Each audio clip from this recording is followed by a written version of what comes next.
sit tight, don't wanna miss the show. I hang on, don't wanna miss my pride. Time will fly upon my baby's bed. Time will fly upon my baby's bed. Stay away, my baby. My eating disorder started from when I was at secondary school. I was quite badly bullied, and that triggered it off. I had anorexic and bulimic tendencies. I had anorexic tendencies in the sense that I didn't want to eat, and so I starved myself, and I would make myself sick. But I had bulimic tendencies in the sense that I started to, in the later years of having the eating disorder, I started to binge, and the food that I was hiding away, I'd see it there and I'd just eat it all. But I didn't think I was fat. That wasn't the main goal of me not eating. It was because I had no control on what was going on. I just remember slowly phasing out lunch, and then from lunch I would make my breakfast smaller, and then eventually my dinner got smaller and smaller as well. But lunch was an easier meal to skip because my parents, especially my mum, couldn't see whether I was eating it or not. First of all, it was hard. It was a battle because obviously I was hungry. You can't just stop eating and think you're going to be fine. It's a long, slow and painful process. It got so bad there was no way you could hide it. I lost so much weight. People started commenting on the weight I'd lost. I was passing out a lot at school because I just couldn't cope with a school day. It was just too much strain on me physically and emotionally. I was in hospital numerous times.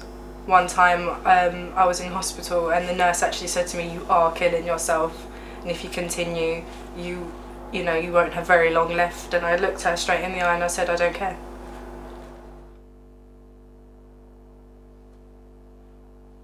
Life at home, because of the illness, became very strained. When my mum first realised what was going on, she was devastated. So was my dad. There was a lot of arguments, a lot of shouting, a lot of crying. My parents and my friends know that if I'm under a lot of pressure, it's the first thing that could start again.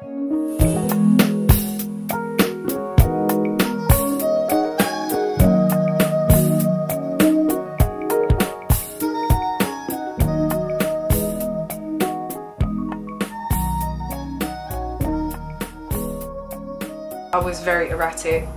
I was quite confrontational. I was regularly in trouble at school. One of my good friends, she'd never actually been there when it had happened. I said to her, I just feel really faint, and she was just like, "Oh God, are you gonna pass out?" And then I just blacked out. I don't really remember much else. I saw the panic in her face, and she tried to hold me up, but she just panicked and she let me fall to the floor. And I was later told that one of my friends came over to her and was just like, "How could you let her drop? She could have smacked her head." And I just thought, you shouldn't have to worry about how I'm gonna fall. That shouldn't go through your head. You shouldn't be working stuff like that out.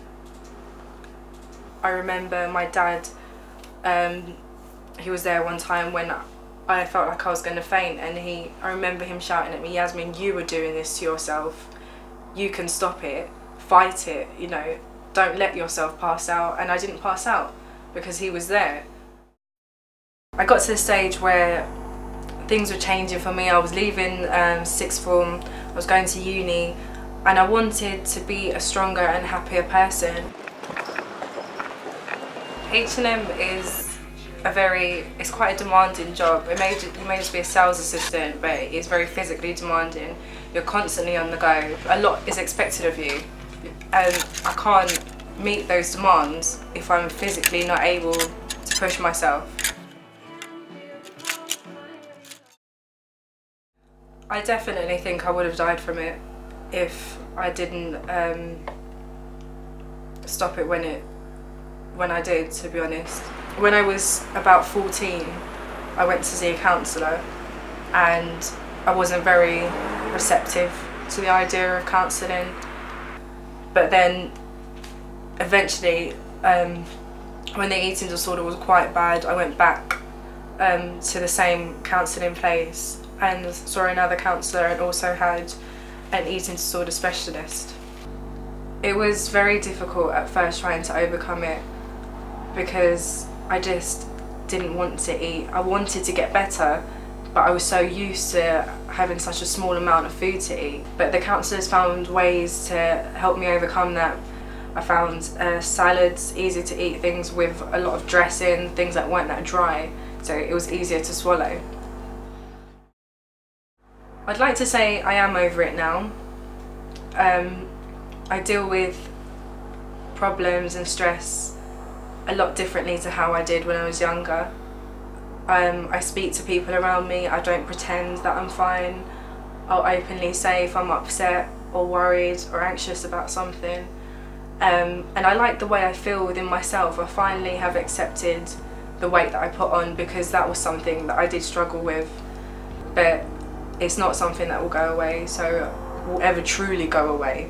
So the possibility of another relapse is definitely there. No, this room is too small, barely standing against the wall. And no one sees me. When everybody's dancing, I don't want